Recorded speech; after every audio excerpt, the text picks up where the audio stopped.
Hi everybody, Dr. Bill Crawford here, psychologist, speaker, author of 7 books, host of 2 PBS specials. Here again to bring you another tip on how to use my life from the top of the mind system to create the life you want. Today I want to look at the concept of resilience. I think it's something we all want, and yet what does it look like? How do you make it happen? More recently, what they've been able to do is look at the science behind this to really understand how people become resilient and how we can become more resilient in our lives. And just like my life from the top of the mind system, it has to do with how the brain processes information. For those of you who've seen my seminars or read my books, you know we got these 3 parts of the brain, that lower brain, the brainstem, that reactive part. Middle part of the brain, scanner, processor, router part of the brain called the limbic system.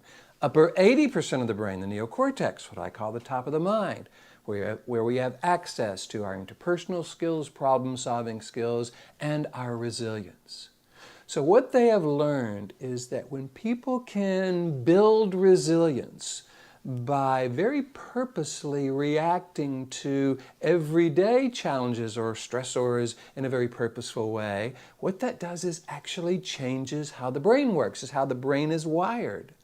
So rather than this middle part of the brain, the limbic system, kind of reacting and sending it down to the brainstem where we get worried or stressed or frustrated or anxious or angry or annoyed or whatever, it says, okay, good information, how do I want to be about this? How do I want to bring to this? How do I want to deal with this?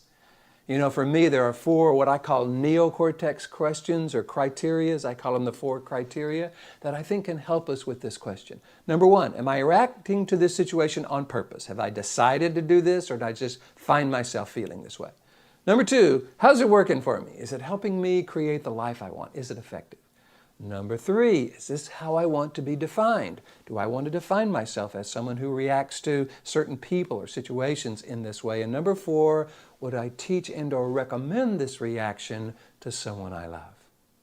Because I think when we can use this upper 80% awareness, this clarity from the upper 80% of the brain to say, okay, maybe I'm not doing this on purpose, it's not working for me, it's not how I want to be defined, and no, I would never recommend this to someone I love. We can use this same criteria to say, okay, what if I were responding to this situation on purpose, in a more resilient way, in a way that's more effective, in a way that does define me? I would like to define myself as someone who responds to difficult people, difficult situations in this way, and in a way I would recommend to someone I love.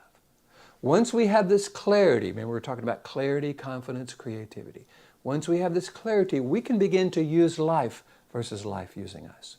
We can begin to practice creating what I call a resilient brain, where this limbic system is seeing life as an opportunity to define who we are in a way we would recommend to those we love, and we practice that. We practice that in the morning, we practice that with our kids, we practice that in traffic, we practice it at work or school, we reboot around the middle of the day, we practice it in the afternoon, we reboot about before we go home, we practice it in the evening.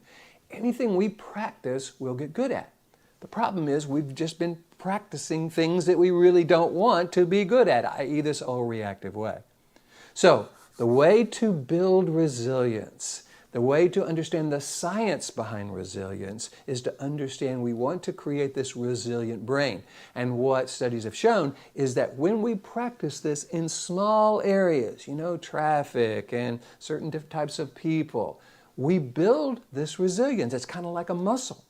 And eventually what that allows us to do is react and respond to more problematic situations that aren't just minor inconveniences, but really issues that we want to be able to respond to more purposefully in this more purposeful neocortex, top of the mind way.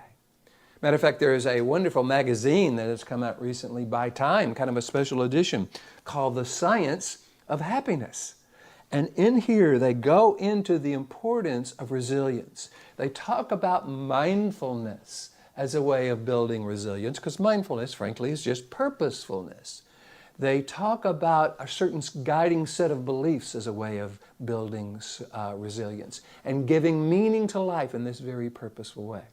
So all the things that I talk about in my book, in my seminars, that clarity, that confidence, the creativity using mindfulness, neuroscience, so you understand how the brain works, and that cognitive science, those beliefs that drive our life, all of that is now being kind of proven by science and MRIs and brain research as this is exactly what it's all about. So if this is something you want to get good at, I would encourage you to begin to practice. You know, life is going to give us plenty of opportunities to practice.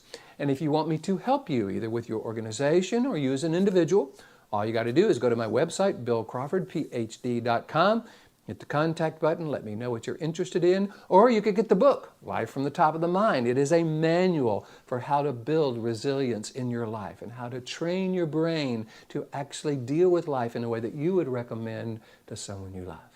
This is what I love to do, so feel free to contact me, let me know. And by the way, if you're loving these videos, please hit the like button, share them with your friends. You know how that makes a difference in terms of how people are able to use this material.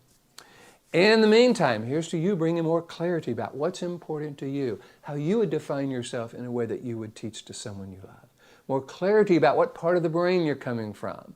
More clarity, confidence, creativity into everything you do. And I'll look forward to seeing you in the next video.